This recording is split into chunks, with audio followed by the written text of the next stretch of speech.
اللہ کے نبی فرماتے ہیں وہ زمانہ بھی میری امت پر آئے گا جب میری امت کے لوگوں کو زمین میں دھسا دیا جائے گا، آسمان سے پتھر برسائے جائیں گے اور میرے امت کے لوگوں کی شکلیں بدل دی جائیں گی، ان کے چہرے سور اور بندر کے جیسے کر دیے جائیں گے۔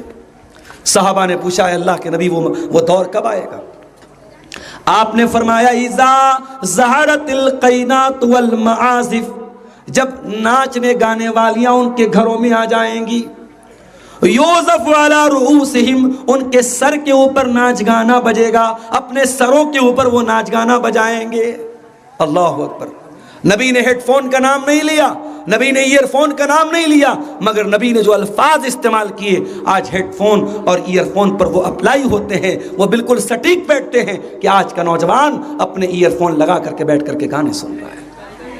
میرے نوجوان ساتھیوں، کبھی قرآن کو سن اور تو دیکھ کہ تیرے دل پر کتنا اثر ہوتا ہے، قرآن کس طریقے سے تیرے دل کو اپیل کرتا ہے۔ حضرت عمر تو اسلام کے دشمن ہیں، دیکھا نبی اللہ کے نبی قرآن پڑھ رہے ہیں، حضرت عمر کے دل میں خیال آیا کہ عربی زبان تو مجھے بھی آتی ہے۔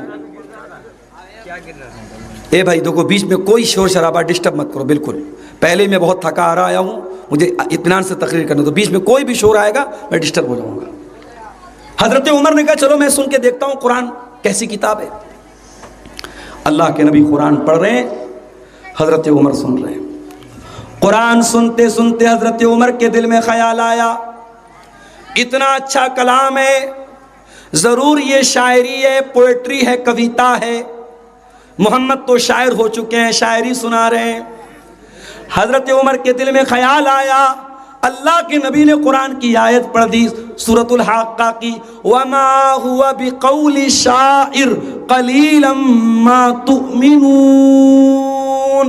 یہ قرآن کسی شاعر کی شاعری نہیں ہے، کسی پوئٹ کی پوئٹری نہیں ہے، کسی کوی کی کویتا نہیں ہے، تم لوگ ایمان کم رکھتے ہو، تمہارے ایمان کی کمی کی نشانی ہے یہ۔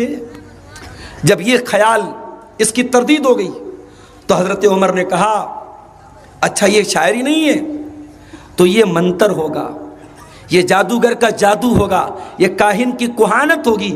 ابھی یہ خیال حضرت عمر کے دل میں آیا، اللہ کے نبی نے اگلی آیت پڑھ دی، وَلَا بِقَوْلِ كَاهِنٍ قَلِيلًا مَا تَذَكَّرُونَ۔ یہ قرآن کسی جادوگر کا منتر نہیں ہے، کسی جوتشی کا منتر نہیں ہے، کسی کاہن کی کہانت نہیں ہے، تنزیل من رب العالمین، یہ قرآن تو اللہ رب العالمین نے اتارا ہے۔ حضرت عمر کے دل پر قرآن کی چوٹ لگی، مگر بڑے کٹر دشمن تھے اسلام کے، ابھی انہوں نے اسلام قبول نہیں کیا۔ کچھ دن اور گزرے، ایک دن حضرت عمر تلوار لے کے نکل پڑے۔ کسی نے پوچھا کہاں جا رہے ہو؟ کہا یہ تلوار نعوذ باللہ ثم نعوذ باللہ محمد الرسول اللہ کا کام ختم کر دے گی۔ انہوں نے کہا ارے بھائی پہلے اپنے گھر جاؤ، تمہاری بہن، تمہارے بہنوئی بھی مسلمان ہو گئے ہیں۔ حضرت عمر اپنی بہن کے گھر آئے، ان کی بہن کا نام تھا فاطمہ بنت خطاب، بہنوئی کا نام تھا سعید بن زید۔ یہ دونوں میاں بیوی مسلمان ہو چکے تھے اور اندر حضرت خباب ان کو قرآن پڑھا رہے تھے۔ حضرت عمر نے دروازہ کھٹکھٹایا، اندر سے آواز آئی کون؟ کہا عمر۔ حضرت خباب جلدی سے چھپ گئے، حضرت عمر بڑے غصے والے آدمی تھے۔ حضرت عمر نے دروازہ کھولا، کہا مجھے پتا لگا تو نے باپ دادا کا دین چھوڑ کے محمد کا دین قبول کر لیا۔ بہن کو مارنا شروع کیا، بہنوئی کو مارنا شروع کیا، بہنوئی لہو لہان، بہن لہو لہان۔ عمر تو عمر تھے، بہن نے کبھی نظریں ملا کے اپنے بھائی سے بات نہیں کی تھی، آج بہن کے چہرے سے خون بہ رہا ہے۔ بہن نے اپنے بھائی کے ہاتھ کی مار کھائی اور مار کھانے کے بعد کہنے لگی اے عمر، اے میرے بھائی، تجھے جو کرنا ہے کر لے، ہم نے کلمہ پڑھ لیا، ہم نے محمد رسول اللہ کے اوپر ایمان ہم لے آ چکے ہیں، اب ایمان ہمارے دل سے نہیں نکل سکتا ہے، تجھے جو کرنا ہے تو کر لے۔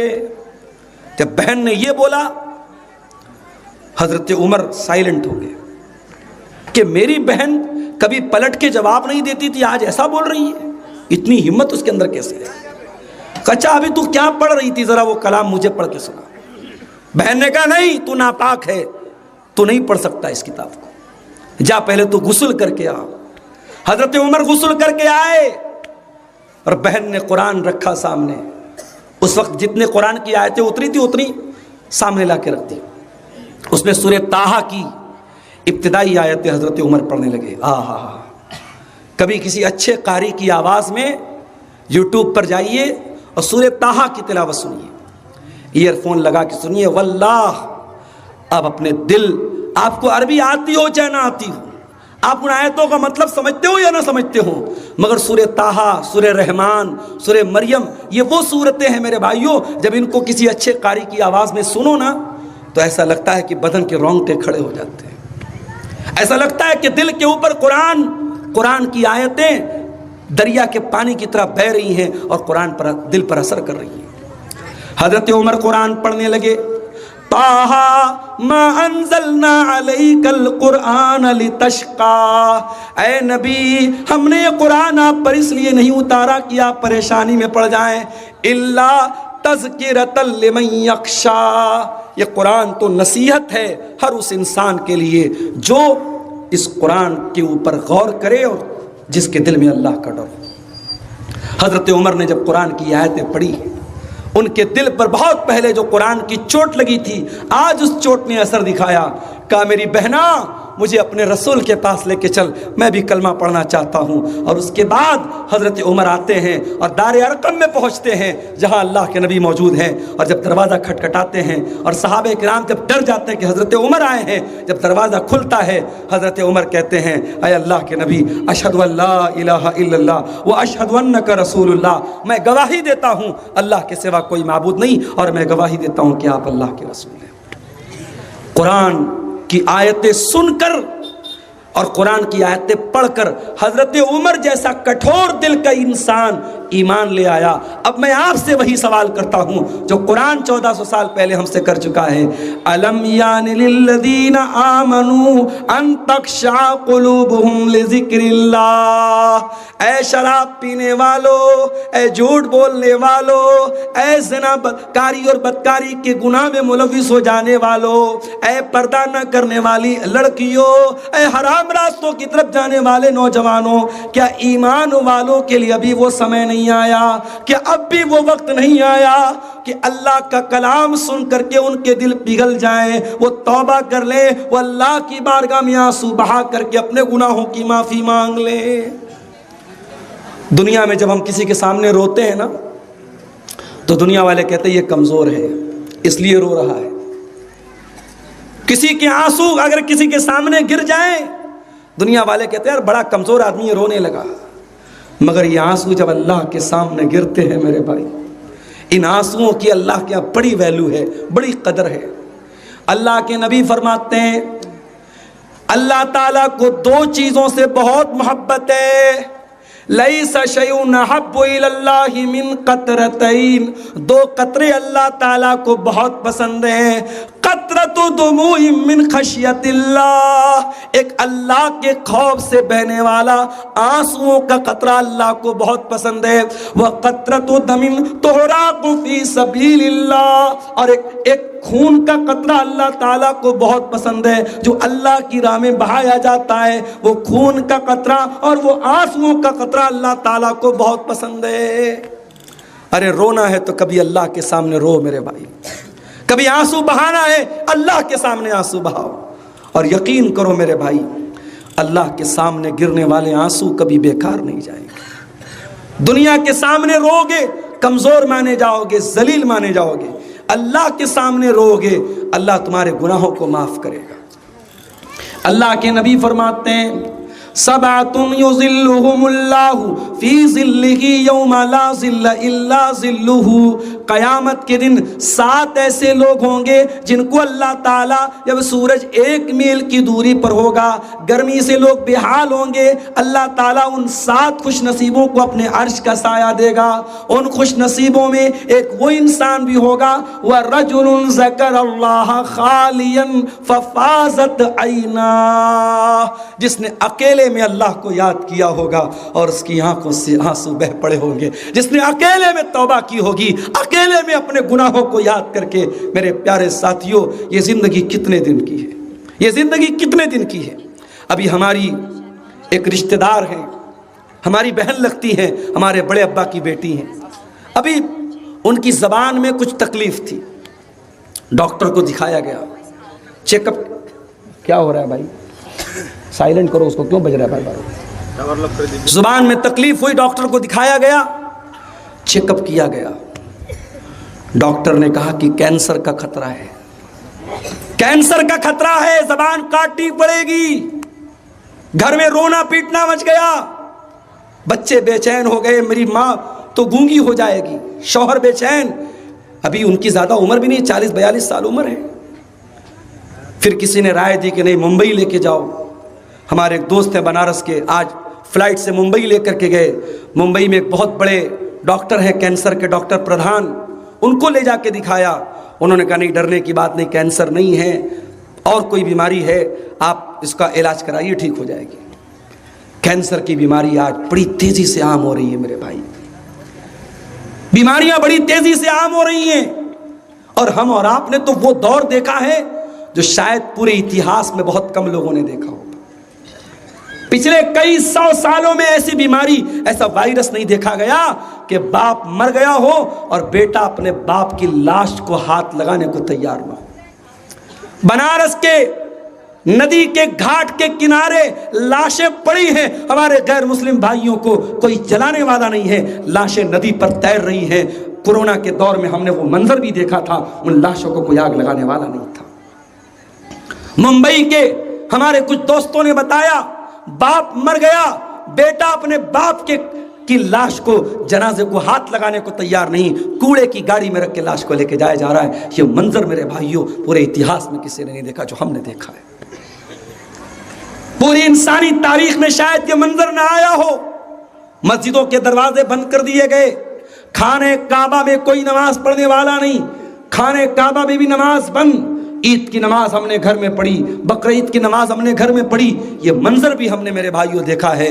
اور قرآن کہتا ہے فَلَوْلَا إِذْ جَاءَهُمْ بَأْسُنَا تَضَرَّعُوا وَلَكِنْ قَسَتْ قُلُوبُهُمْ وَزَيَّنَ لَهُمُ الشَّيْطَانُ مَا كَانُوا يَعْمَلُونَ۔ میرے بندو، جب ہمارا عذاب آیا، ہماری طرف سے تکلیف آئی، آزمائش آئی، بیماری آئی، تو ہونا تو یہ چاہیے تھا کہ تم گڑ گڑاتے، تم توبہ کرتے، تم اللہ سے معافی مانگتے، تم سدھر جاتے، تم اصلاح کر لیتے، لیکن نہیں۔ وَلَكِنْ قَسَتْ قُلُوبُهُمْ، ان کے دل سخت ہو گئے، دل کٹھور ہو گئے، شرابی تب بھی شراب پیتے رہے، زانی تب بھی زنا کرتے رہے، حرام خور تب بھی حرام کھاتے رہے، بے پردہ لڑکیاں گھومنے والی تب بھی بے پردہ گھومتی رہیں، کسی برائی میں کمی نہیں آئی، کسی گناہ میں کمی نہیں آئی۔ میرے پیارے ساتھیوں، بیماریاں ہم سے پوچھ کے نہیں آئیں گی، اور معاف کرنا میرے نوجوان، جب بیماری آئے گی یہ پوچھ کے نہیں آئے گی تیری عمر کتنی ہے، تیری شادی ہوئی کہ نہیں، تجھے بچے ہوئے کہ نہیں، تو نے مکان بنایا کہ نہیں، تو نے زندگی کا شوق پورا کیا کہ نہیں۔ میرا ایک بڑا قریبی رشتہ دار، میری چچا زاد بہن کا بیٹا، جوان بیٹا، 20-25 سال کا بیٹا بیمار ہوتا ہے، اور ٹی بی کی بیماری، بڑی خطرناک بیماری MDR ٹی بی کی بیماری ہوتی ہے، 40 دن تک ہاسپٹل میں ایڈمٹ رہتا ہے۔ جوان بیٹا تھا، رشتہ طے ہو چکا تھا، شادی ہونے والی تھی، ماں باپ کی آنکھوں کا تارا تھا، ماں باپ کی امیدوں کا سہارا تھا۔ جوان بیٹا بیمار پڑا، 40 دن تک ہاسپٹل میں میرے بھائیوں تڑپتا رہا، دوائیں چلتی رہیں، علاج ہوتا رہا، مگر کوئی فائدہ نہیں۔ 40 دن کے بعد گھر لایا گیا، 2 دن کے بعد ڈیتھ ہو جاتی ہے، انتقال ہو جاتا ہے۔ موت کا فرشتہ آ کر کے یہ نہیں پوچھتا ہے کہ میرے اللہ کے بندے یہ بتا کہ تیری شادی ابھی تک نہیں ہوئی، تجھے بچے نہیں ہوئے، تو نے زندگی کے بہت سارے رنگ و روپ نہیں دیکھے، ابھی میں تجھے نہیں موت دوں گا۔ موت کا فرشتہ تو اللہ کے حکم سے آتا ہے میرے بھائی، اور جب اللہ کا حکم ہوتا ہے ایک پل پہلے موت نہیں آئے گی، ایک پل بعد میں نہیں آئے گی۔ اب ذرا سوچو میرے بھائی، کسی کو گانا سنتے ہوئے اگر موت آ گئی، کسی کو ننگی ویڈیو دیکھتے ہوئے موت آ گئی، کسی کو شراب اور نشہ کرتے ہوئے موت آ گئی، کسی کو غلط کام کرتے ہوئے موت آ گئی، تو قیامت کے دن جب وہ اٹھے گا وہی زنا کرتے ہوئے اٹھے گا، وہی سگریٹ پیتے ہوئے اٹھے گا, وہی حرام کام کرتے ہوئے اٹھے گا. اللہ کے نبی فرماتے ہیں ان العبد یبعث علی ما مات علیہ, بندہ جس حال میں مرے گا اسی حال میں قیامت کے دن اٹھایا جائے گا. میرے عزیز ساتھیوں, ہمیں اور آپ کو آج اس بات پر غور کرنے کی ضرورت ہے اور قرآن کے اس سوال کا جواب ہمیں تلاش کرنے کی ضرورت ہے. الم یان للذین آمنوا ان تخشع قلوبہم لذکر اللہ, کیا ایمان والوں کے لیے وہ سمے نہیں آیا کہ ان کے دل اللہ کا کلام سن کر کے پگھل جائے. اور آگے بڑھیے, ایک بہت بڑا ڈاکو ہے, ڈاکو کا نام تھا فضیل ابن عیاض. اس کا کام تھا لوگوں کے گھر پہ جا کے ڈاکہ ڈالنا, لوگوں کا مال لوٹ لینا, لوگوں کو جان سے مار دینا. فضیل ابن عیاض ڈاکہ ڈالنے کے لیے ایک مکان کی چھت پر کودتا ہے. رات کا سناٹا ہے, اللہ کا کوئی بندہ قرآن کی تلاوت کر رہا ہے. تلاوت قرآن کی آواز فضیل ابن عیاض کے کانوں میں پڑتی ہے, اور اللہ کا وہ بندہ اتفاق سے یہی آیت پڑھ رہا تھا, سورہ حدید کی آیت نمبر 16, الم یأن للذین آمنوا ان تخشع قلوبہم لذکر اللہ, کیا ایمان والوں کے لیے ابھی وہ سمے نہیں آیا کہ ان کے دل اللہ کا کلام سن کر کے پگھل جائیں. جب یہ آیت فضیل ابن عیاض کے کانوں میں پڑی, فضیل ابن عیاض نے سوچا کہ اے اللہ, کوئی تیرا بندہ رات میں بیٹھ کر قرآن پڑھ رہا ہے اور میں بیٹھ کے ڈاکہ ڈال رہا ہوں, میں لوگوں کی جان اور مال پر حملہ کر رہا ہوں. فضیل ابن عیاض کے دل میں توبہ کا خیال آیا. وہاں سے باہر نکلا, بارش کا موسم تھا, ایک ویرانے کے پاس, ایک کھنڈر کے پاس کچھ لوگ موجود تھے. فضیل ابن عیاض بھی پیچھے جا کے کھڑا ہو گیا. وہ لوگ آپس میں باتیں کر رہے تھے, موسم خراب ہے, ہمیں نکل جانا چاہیے. دوسرے لوگ کہہ رہے تھے نہیں نہیں یہی رات گزار لو. فضیل ابن عیاض نام کا بہت مشہور ڈاکو ہے, ہم راستے میں نکلیں گے کہیں ڈاکہ نہ ڈال لے, کہیں ہمارے مال کو نہ لوٹ لے, ہمارے سامان کو نہ لوٹ لے. فضیل ابن عیاض کی آنکھوں سے آنسو آ گئے. اے اللہ, تیرے بندے آج مجھ سے ڈرتے ہیں. اے اللہ, اتنا ڈر تو اگر اللہ سے لوگوں کے دل میں پیدا ہو گیا ہوتا تو لوگ ولی بن جاتے, لوگ متقی بن جاتے, لوگ پرہیزگار بن جاتے. فضیل ابن عیاض نے سچی توبہ کی, میرے بھائی سچی توبہ کی, اور وہیں سے یہ عہد کیا کہ اب ساری زندگی میں اپنے آپ کو اللہ کے گھر سے جوڑ دوں گا, مسجد حرام سے, خانہ کعبہ سے جوڑ دوں گا. اور اس کے بعد فضیل ابن عیاض کی ساری زندگی خانہ کعبہ کے پاس گزرتی ہے, اور اپنے دور کے بہت بڑے عالم, بہت بڑے زاہد اور بہت بڑے اللہ والے جانے جاتے ہیں. قرآن کی ایک آیت فضیل ابن عیاض کے دل کی دنیا کو بدل دیتی ہے. میرے پیارے ساتھیوں, ہمارے دل کی دنیا کب بدلے گی؟ میں پھر وہی آیت پڑھ رہا ہوں, الم یان للذین آمنوا ان تخشع قلوبہم لذکر اللہ. اے ایمان والو, وہ سمے کب آئے گا, وہ ٹائم کب آئے گا جب اللہ کا کلام سن کر کے تمہارے دل پگھل جائیں گے. اچھا, قرآن کو پڑھنا بھی بڑے ثواب کا کام ہے, اور قرآن کو سننا بھی بڑے ثواب کا کام ہے.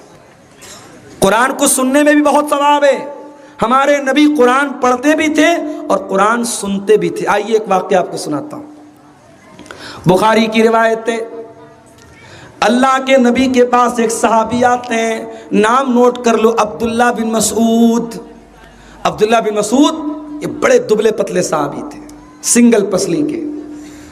اتنے دبلے پتلے تھے کہ ایک مرتبہ پیڑ کے اوپر چڑھ کے مسواک توڑ رہے تھے, اور ہوا بہت تیز چل رہی تھی, اور ان کی پتلی پتلی ٹانگیں ہوا میں لہرا رہی تھی. تو صحابہ کرام ہنسنے لگے, مذاق اڑانے لگے. اللہ کے رسول نے پوچھا کیوں ہنس رہے ہو؟ کہا اے اللہ کے نبی ذرا دیکھیے نا, عبداللہ کی ٹانگیں کتنی پتلی پتلی ہوا میں لہرا رہی. آپ نے کہا اے لوگو, تم عبداللہ کی ٹانگوں کا مذاق اڑا رہے ہو. لہما اسقل فی المیزان من احد.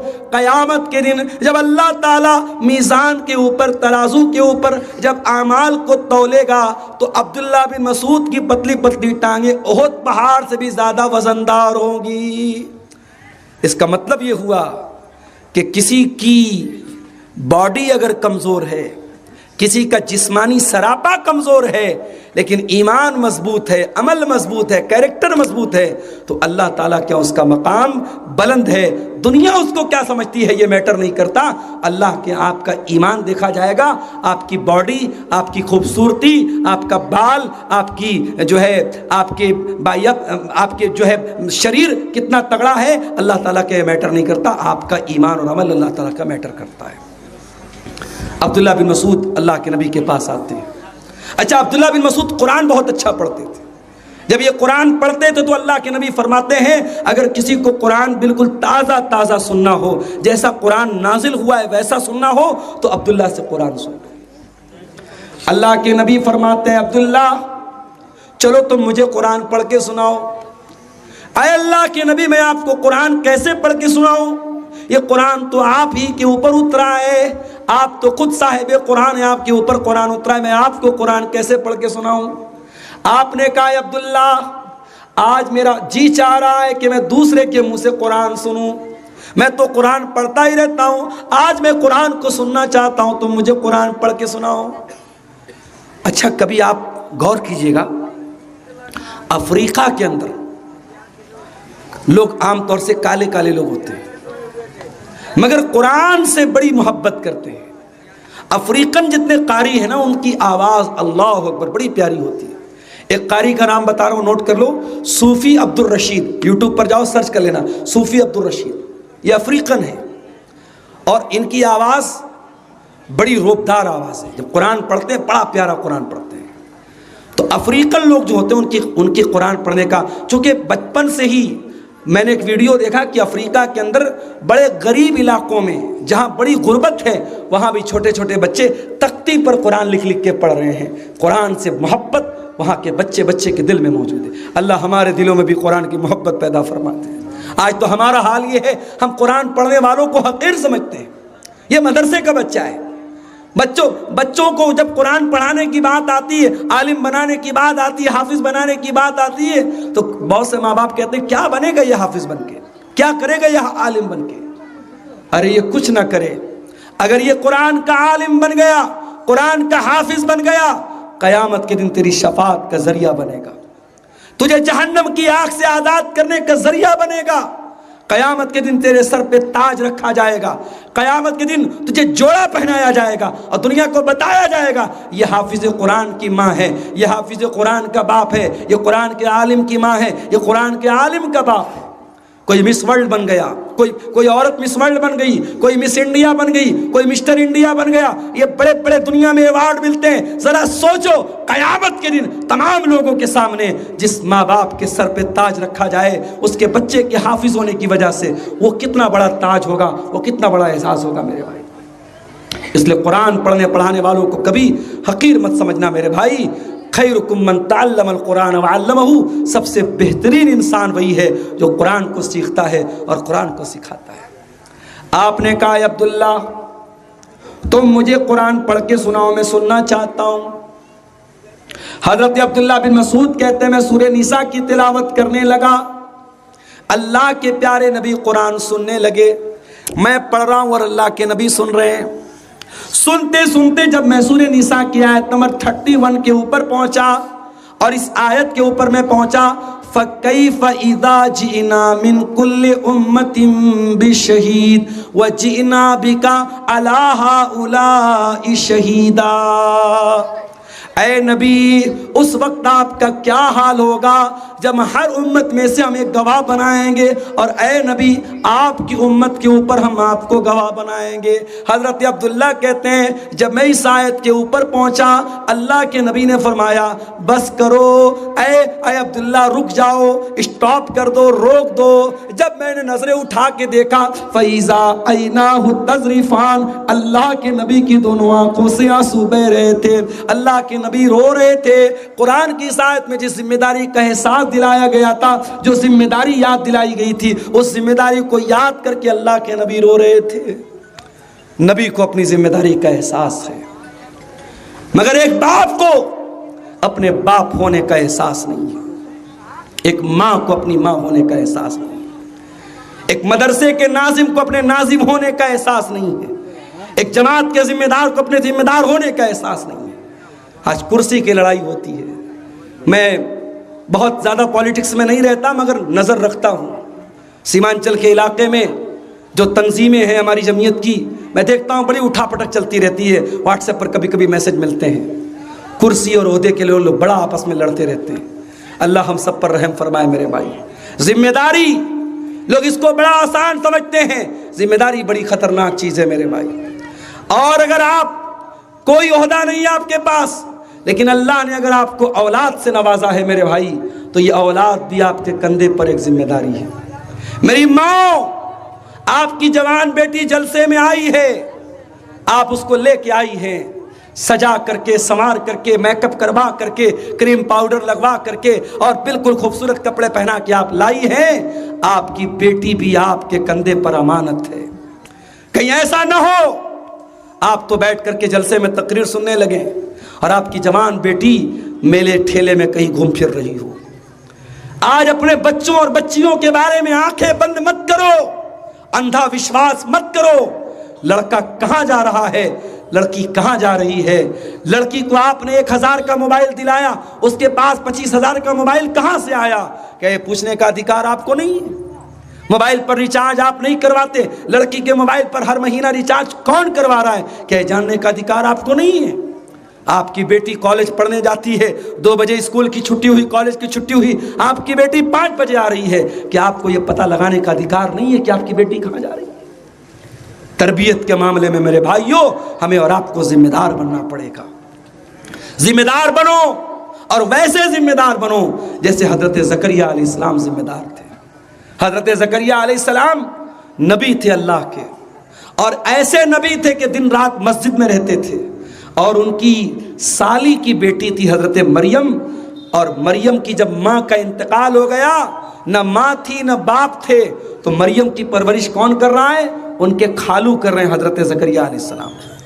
وَكَفَّلَهَا زَكَرِيَّا، مریم کی پرورش حضرت زکریا علیہ السلام کرتے ہیں.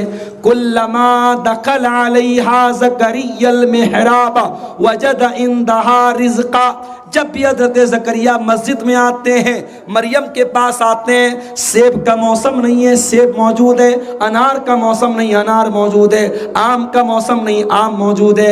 كُلَّمَا دَخَلَ عَلَيْهَا زَكَرِيَّا الْمِحْرَابَ وَجَدَ عِندَهَا رِزْقًا قَالَ يَا مَرْيَمُ أَنَّىٰ لَكِ هَٰذَا. حضرت زکریا سوال کرتے ہیں کہ اے مریم، یہ بے موسم کا پھل تیرے پاس کہاں سے آیا؟ میں تو مسجد کو لاک کر کے گیا تھا، میں تو دروازے کو لاک کر کے گیا تھا، مسجد کے اندر کون آیا؟ کس نے تجھ کو یہ پھل دے دیا؟ قالت هو من عند اللہ، مریم کہتی ہے خالو جان یہ پھل اللہ تعالیٰ کی طرف سے آیا ہے.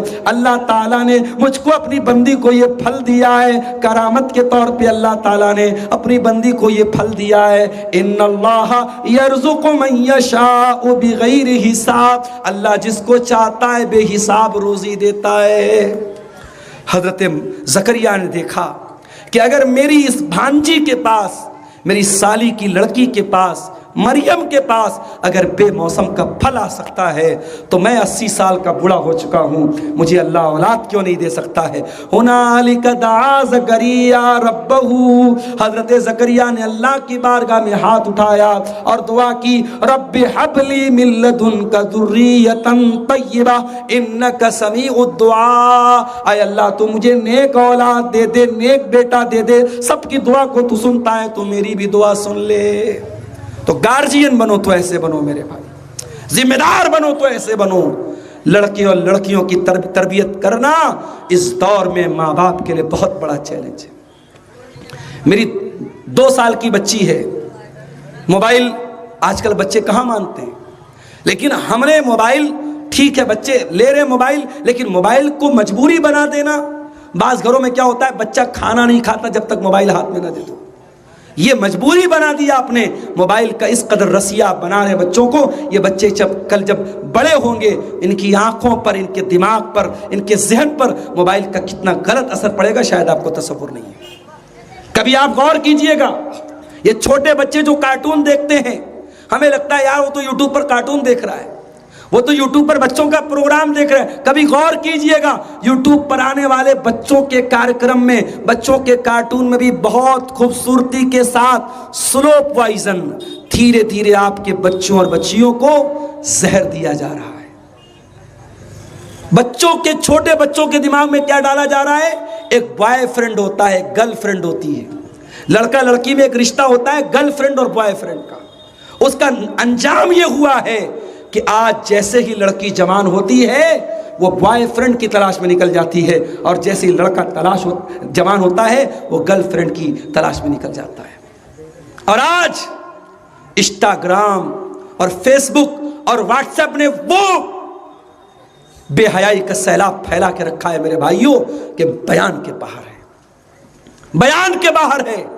اور میں کبھی کبھی ایک بات کہتا ہوں کہ اللہ کے نبی نے جب یہ فرما دیا کہ جب کوئی مرد کسی عورت سے اکیلے میں ملتا ہے تو تیسرا شیطان ہوتا ہے, تو کیا واٹس ایپ پر تیسرا شیطان نہیں ہے؟ کیا انسٹاگرام پر تیسرا شیطان نہیں ہے؟ کیا فیس بک پر تیسرا شیطان نہیں ہے؟ کسی لڑکے کا میسج آیا لڑکی کو, السلام علیکم, میں آپ کا اسلامی بھائی ہوں اور آپ میری اسلامی بہن ہیں. معاف کیجئے گا, اسلام کے رشتے کے اعتبار سے ٹھیک ہے, ہر مسلمان مرد دوسری عورت کا اسلامی بھائی ہے, مگر یہ اسلامی بھائی بہن کا رشتہ یہ اس بات کی اجازت نہیں دیتا ہے کہ لڑکی سے چیٹنگ کی جائے, اس کے ان باکس میں جا کے, چیٹنگ میں جا کے اس سے پرائیویٹ باتیں کی جائے. آج پہلے دعا سلام ہوتا ہے, ہائے ہیلو ہوتا ہے, اور اس کے بعد لمبی چوڑی باتیں ہوتی ہیں. زنا کاری اور بدکاری یہیں سے شروع ہوتی ہے میرے بھائیوں. ابھی میرے پاس ایک فون آیا مئو سے, بنارس سے 100 کلومیٹر دور ایک جگہ ہے مئو, ہماری پہچان کے ایک صاحب تھے, ان کا فون آیا, کہا مولانا صاحب ایک مسئلہ پوچھنا ہے. میں نے کہا کیا مسئلہ ہے؟ کہا ایک عورت ہے, اس کے شوہر کا انتقال ہو چکا ہے, بیٹے ہیں مگر بیٹے بہت بیزی ہیں, بیٹوں کے پاس ٹائم نہیں ہے, وہ عورت عمرہ کرنے جانا چاہتی ہے.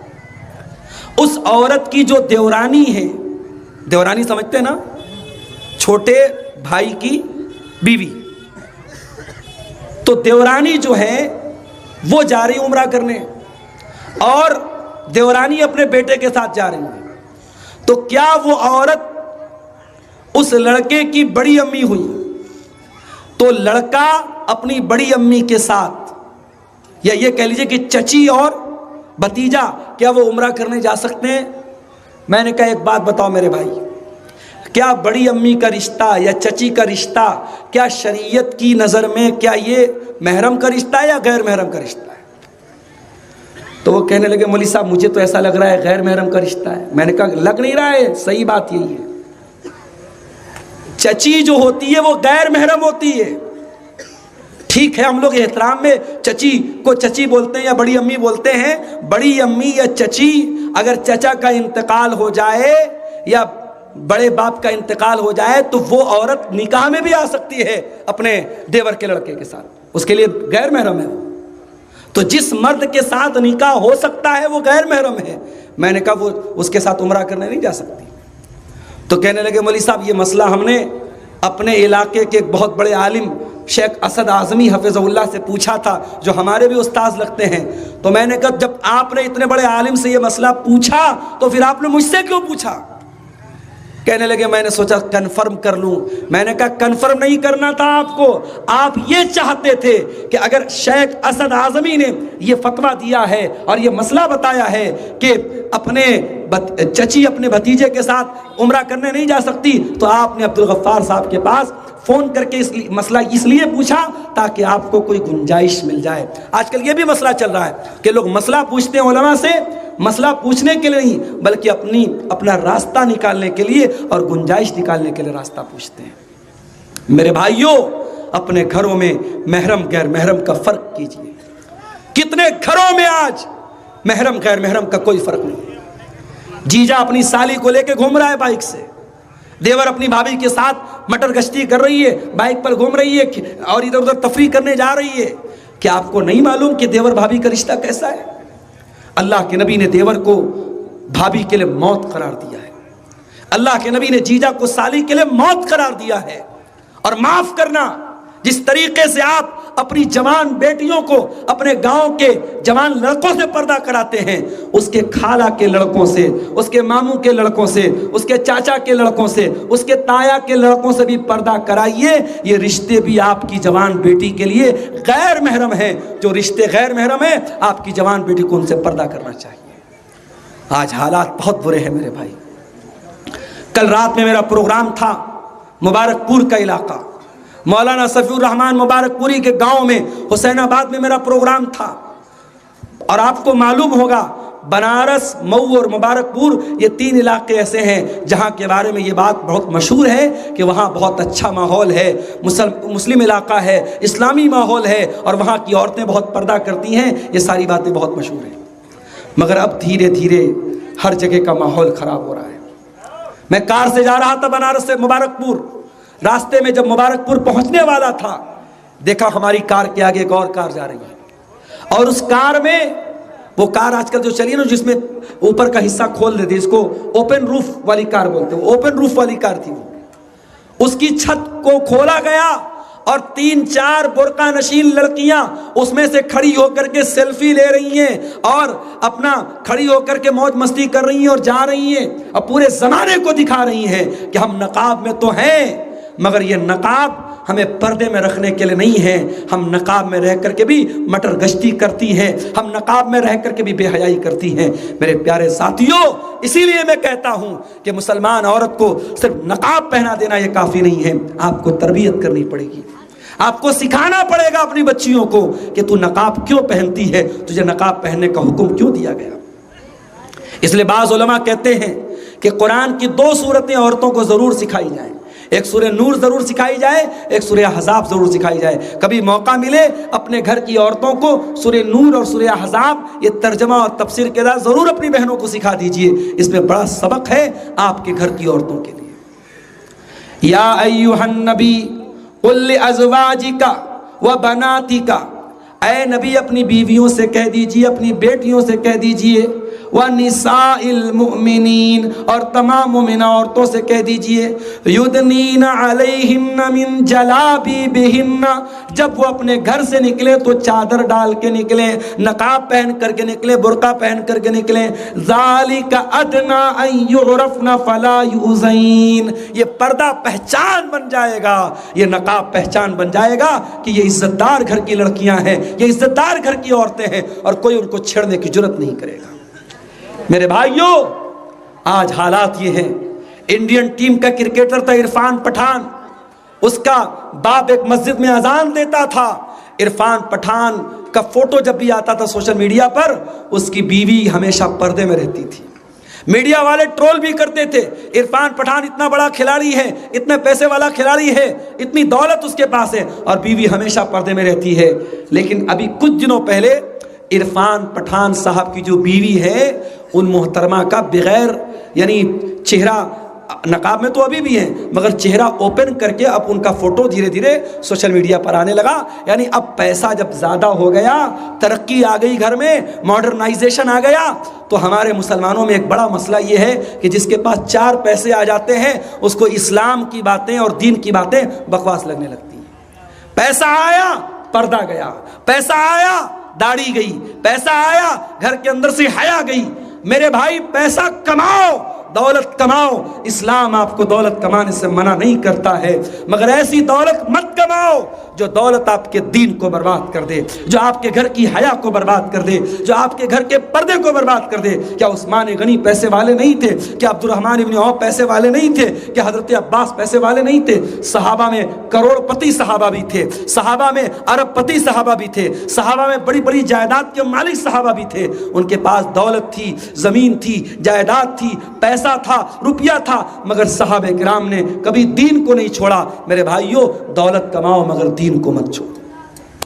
الم یأن للذین آمنوا ان تخشع قلوبہم لذکر اللہ، کیا ایمان والوں کے لیے ابھی وہ سمے نہیں آیا کہ ان کے دل اللہ کا کلام سن کر کے پگھل جائے؟ آج گھروں کے حالات کیا ہے میرے بھائی؟ میرے پاس ایک فون آیا ایک خاتون کا مئو سے، انہوں نے کہا مولانا صاحب 10 سال ہو گئے میری شادی کو، 9 سال کا ایک بچہ بھی ہے میرا، لیکن میرا شوہر مجھے چھوڑ کر دوسری عورتوں کے پاس جاتا ہے، حرام رشتے بناتا ہے، میں کیا کروں؟ مجھے کوئی دعا بتا دیجئے، کوئی تسبیح بتا دیجئے جس کو میں پڑھ کے اپنے شوہر کو پلا دوں کھلا دوں، میرا شوہر مجھ سے پہلے سے محبت کرنے لگے۔ میں نے کہا ہے میری بہن، سب سے پہلے تو آپ یہ بتائیے، آپ کا شوہر جب گھر میں آتا ہے کیا آپ اپنے شوہر کے لیے میک اپ کرتی ہیں، اچھا کپڑا پہنتی ہیں؟ کیا اپنے شوہر کے لیے اپنے آپ کو سجاتی ہیں، سنوارتی ہیں؟ اس عورت نے کہا کہ ہاں مولانا صاحب، میں ان تمام باتوں پر عمل کرتی ہوں، کوئی کمی نہیں کرتی ہوں۔ میں اپنے شوہر کو اپنی طرف مائل کرنے کا سارا جائز راستہ اپناتی ہوں، مگر میرا شوہر حرام رشتوں کی طرف جا رہا ہے، غلط عورتوں کی طرف جا رہا ہے، وہ میرے پاس نہیں آتا ہے، مجھے چھوڑ کر کے وہ باہر ویشی عورتوں کے پاس جاتا ہے، بے حیا عورتوں کے پاس جاتا ہے، ان کے پاس جا کر کے اپنی ضرورت پوری کرتا ہے۔ میں نے کہا اب سن لے میری بہن، اب سن لے، تو پوچھ رہی ہے کہ تیرے شوہر کو کون سی دعا پڑھ کے بتا دوں، کون سا ذکر پڑھ کے بتا دوں جس کو تو پڑھ کے پھونک دے؟ میں نے کہا دعا کی ضرورت نہیں ہے، ذکر کی ضرورت نہیں ہے، اب تیرے شوہر کو جوتے اور چپل کی ضرورت ہے۔ اس نے کہا ہے یہ کیا کہہ رہے ہیں آپ؟ میں نے کہا ہاں صحیح بول رہا ہوں میں۔ جب ایک انسان آلریڈی ایک عورت سے شادی کر کے حلال رشتے کو چھوڑ کر کے، حلال آپشن کو چھوڑ کر کے حرام آپشن کی طرف جا رہا ہے، اس کو دعا تعویذ کی ضرورت نہیں ہے، اس کو کچھ پڑھ کر کے پھونکنے کی ضرورت نہیں ہے، اس کو تو جوتے چپل مارنے کی ضرورت ہے۔ وہ حرام طریقہ اپنا رہا ہے اور تو اتنی بڑی سیدھی سادھی اللہ کی بندی ہے کہ تو مجھ سے دعا پوچھ رہی، کون سی دعا پڑھ کے اس کو دم کر دوں؟ آج یہ گھر گھر کی کہانی ہو رہی ہے میرے بھائی۔ آپ یقین کریں، کنوارے مردوں اور کنواری لڑکیوں میں بدکاری اور زناکاری جو بڑھ رہی ہو تو بڑھ ہی رہی ہے، شادی کے بعد بھی، جس کو انگلش میں ہم ایکسٹرا میریٹل افیئر کہتے ہیں، شادی کے بعد کا حرام رشتہ، وہ بھی سماج میں بڑی تیزی سے پروان چڑھ رہا ہے۔ سماج کا تانا بانا برباد ہو رہا ہے۔ شادی شدہ عورت کا دوسرے کے ساتھ ریلیشن، شادی شدہ مرد کا دوسری عورتوں کے ساتھ ریلیشن، یہ عام ہوتا چلا جا رہا ہے۔ میرے پیارے ساتھیوں، وجہ کیا ہے؟ وجہ یہی ہے، نہ بیوی شوہر کے لیے وفادار ہے، نہ شوہر بیوی کے لیے وفادار ہے۔ وفادار ہوتے، ایک دوسرے کے لیے لباس بنتے، ایک دوسرے کا حق سمجھتے، تو بیوی کبھی غداری نہ کرتی شوہر کے ساتھ، شوہر کبھی غداری نہ کرتا بیوی کے ساتھ۔ ہاں، اگر ایک بیوی شوہر کی ضرورتوں کو پورا نہیں کر پا رہی ہے، ایک بیوی کے ذریعے اس کی جسمانی ضرورتیں پوری نہیں ہو پا رہی ہیں، بہت سارے مسائل میں تقریر میں بہت کھول کے بیان نہیں کر سکتا، اگر ایک بیوی کے ذریعے انسان کی ساری ضرورتیں پوری نہ ہو پائیں اور اس کے پاس اللہ نے اتنا نوازا ہے کہ وہ ایک سے زیادہ شادی کر سکتا ہے، تو اس کو حرام راستہ اپنانے کی اجازت تو بالکل بھی نہیں ہے۔ ہاں، حلال آپشن یہ ہے، اسلام یہ کہتا ہے اگر تیرے پاس طاقت ہے، پیسہ ہے، جسمانی طاقت ہے، مال ہے، اور تو انصاف کر سکتا ہے تو تو ایک سے زیادہ شادی کر سکتا ہے، حلال آپشن ہے۔ اگر آپ کے حالات اور آپ کی طاقت اجازت دیتی ہے، آپ دوسرا نکاح کر سکتے ہیں، مگر یہ حرام ریلیشن شپ آج ہمارے گھروں کو برباد کر رہی ہے میرے بھائی۔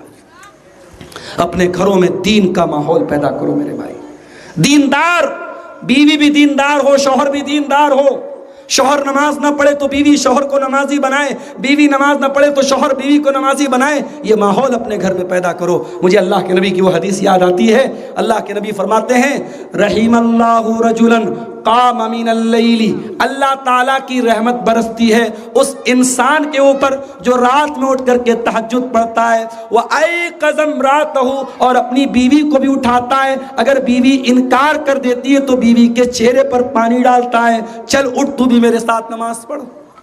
اور اللہ کی رحمت برستی ہے اس عورت کے اوپر جو رات میں اٹھ کر کے تہجد پڑھتی ہے اور شوہر کو بھی اٹھاتی ہے، اگر شوہر انکار کرتا ہے تو شوہر کے چہرے پر پانی چھڑک کر کے اٹھاتی ہے، چل تو میرے ساتھ تہجد پڑھ۔ ایسی فیملی ہو، ایسے میاں بیوی ہو، ایسا جوڑا ہو تو گھر میں برکتیں اتریں گی، گھر میں نیکی اترے گی اور گھر کے اندر دین کا ماحول پیدا ہوگا میرے بھائی۔ ایک واقعہ یاد آیا حضرت عمر بن عبدالعزیز رحمۃ اللہ علیہ کا، کون نہیں جانتا؟ حضرت عمر بن عبدالعزیز ایک بہت ہی نیک، ایماندار اللہ سے ڈرنے والے خلیفہ تھے. بڑے خاموشی اور سکون کے ساتھ سنیے, تقریر کے یہ آخری پوائنٹ چل رہے ہیں. حضرت عمر بن عبدالعزیز رحمۃ اللہ علیہ جب خلیفہ بنتے ہیں, ان کے ہاتھ میں جب خلافت آتی ہے, ساری کارروائی کمپلیٹ کرنے میں پوری رات بیت گئی, فجر کی اذان ہو جاتی ہے. حضرت عمر بن عبدالعزیز رحمۃ اللہ علیہ فجر کی نماز پڑھتے ہیں, اور فجر کی نماز پڑھنے کے بعد بستر پہ آتے ہیں اور لیٹنے لگتے ہیں, آرام کرنے لگتے ہیں. ان کا 17 سال کا جوان بیٹا جس کا نام عبد الملک تھا, وہ اپنے باپ کے پاس آتا ہے اور کہتا ہے کہ اے ابا جان, کیا ارادہ ہے, کیا کرنے جا رہے ہیں؟ کہا بیٹا کل پوری رات تیرا باپ جاگا ہوا ہے, میرے ہاتھ پر خلافت کی ذمہ داری آئی ہے, ساری کارروائی مکمل کرنے میں پوری رات گزر گئی. بیٹا اب تیرا باپ آرام کرنے جا رہا ہے, میں سوچ رہا ہوں تھوڑا سستا لوں اور ظہر کی نماز کے بعد پھر اپنا کام آگے بڑھاؤں گا. کہا اے ابا جان, آپ جانتے ہیں کہ بہت سارے ایسے لوگ سماج میں ہیں جن کا حق مارا گیا ہے, جن کے ساتھ ظلم ہوا ہے, اتیاچار ہوا ہے, اور آپ کے ہاتھوں میں جب خلافت آئی ہے اب وہ اس انتظار میں ہے کہ ان کا حق ان کو ملے گا, اتیاچاریوں کو سزا دی جائے گی, ظالموں کو سزا دی جائے گی. اے ابا جان یہ کام کرنے کے پہلے آپ بستر پہ جا رہے ہیں. کہا بیٹا میں بستر پہ جا رہا ہوں کیونکہ رات بھر کا تھکا ہارا ہوں, میں ظہر کے بعد یہ کام نپٹاؤں گا, تو ٹینشن مت لے, تو فکر مت کر. کہا اے ابا جان حل تضمن ان تعیش الحیات بعد الظہر, اے ابا جان کیا آپ اس بات کی گارنٹی لے سکتے ہیں کہ آپ ظہر کی نماز تک زندہ رہیں گے؟ کہا نہیں میرے بچے, اس بات کی گارنٹی تو میں نہیں لے سکتا. کہا اے ابا جان آپ جب ظہر کی اذان تک کی گارنٹی نہیں لے سکتے اور آپ کے ہاتھوں پر امیر المومنین کی ذمہ داری آ چکی ہے, اسی حال میں اگر اللہ کو پیارے ہو گئے آپ اللہ کو کیا جواب دیں گے؟ حضرت عمر بن عبدالعزیز رحمۃ اللہ علیہ کی آنکھوں میں آنسو آ گئے. کہا ہے میرے بچے میرے قریب آ جا. اپنے بچے کو سینے سے لگایا اور آسمان کی طرف ہاتھ اٹھا کے کہا الحمدللہ الذی اخرج من صلبی من یعیننی علی دینی. اے اللہ تیرا شکر ہے تو نے ایسا بیٹا مجھے دیا ہے جو اپنے باپ کو دین پر مدد کر رہا ہے, اپنے باپ کو سمجھا رہا ہے. باپ سے اگر غلطی ہو رہی ہے تو بیٹا اپنے باپ کی اصلاح کر رہا ہے. اے اللہ تیرا کرم ہے تو نے مجھے ایسا بیٹا دیا ہے. اس کے بعد حضرت عمر بن عبدالعزیز رحمۃ اللہ علیہ نے آرام کرنے کا ارادہ کینسل کر دیا اور وہیں سے اٹھے اور اپنے کام کو کنٹینیو کیا اور حقداروں کو ان کا حق دلانے کے لیے چلے گئے. میرے پیارے ساتھیوں, یہ ہوتی ہے ایک مسلمان کی فیملی, یہ ہوتا ہے ایک مسلمان کا پریوار, ایک مسلمان فیملی ایک دوسرے کو, بھائی بھائی کو, بھائی بہن کو, باپ بیٹے کو, بیٹا باپ کو, جہاں دین کے معاملے میں اگر کوئی کمی ہو رہی ہے, کوئی کوتاہی ہو رہی ہے, ایک دوسرے کی مدد کرتے ہیں. کیا آپ وہ واقعہ بھول گئے حضرت عمر کے دور کا؟ حضرت عمر جا رہے تھے گشت کرنے کے لیے اور ایک مکان کے پاس سے ان کا گزر ہوا اور ایک ماں اپنی بیٹی سے کہہ رہی تھی کہ بیٹی دودھ میں پانی ملا دے, اور بیٹی نے کہا تھا امی جان کیا آپ نے نہیں سنا امیر المومنین کا آرڈر آیا ہے, دودھ میں پانی ملانا اپرادھ ہے, جرم ہے, کرائم ہے. تو ماں نے کہا بیٹا رات کا ٹائم ہے, امیر المومنین کو کیا خبر کہ ہم دودھ میں کتنا پانی ملا رہے, تو اٹھ کے ملا دے. تو بیٹی جواب دیتی ہے کہ اگر عمر نہیں دیکھ رہا ہے فإن رب عمر یرانا, عمر کا رب ہمیں دیکھ رہا ہے, عمر کا رب ہمیں دیکھ رہا ہے. حضرت عمر نے مکان کا نمبر نوٹ کیا, مکان کی علامت نوٹ کی, گھر آئے, اپنے بچوں کو بلایا اور کہا ہے میرے بچوں میں نے ایک لڑکی کی آواز سنی ہے, میں نہیں جانتا وہ کتنی خوبصورت ہے, میں نہیں جانتا اس کی پرسنالٹی کیسی ہے, میں نہیں جانتا اس کا خاندان کیسا ہے, میں اتنا جانتا ہوں وہ لڑکی اللہ سے بہت ڈرنے والی ہے, وہ لڑکی بہت نیک ہے, میں چاہتا ہوں اس لڑکی کو اپنے گھر کی بہو بنا کے لاؤں. تو میں سے کون اس لڑکی کے ساتھ شادی کرنا چاہتا ہے؟ حضرت عمر کے ایک بیٹے تھے جن کا نام عاصم بن عمر تھا. حضرت عمر کے وہ بیٹے تیار ہو گئے اور اس لڑکی کی شادی حضرت عمر کے بیٹے سے ہوتی ہے, حضرت عمر کی بہو بنتی ہے, اور پھر انہی کی اولاد میں سے حضرت عمر بن عبدالعزیز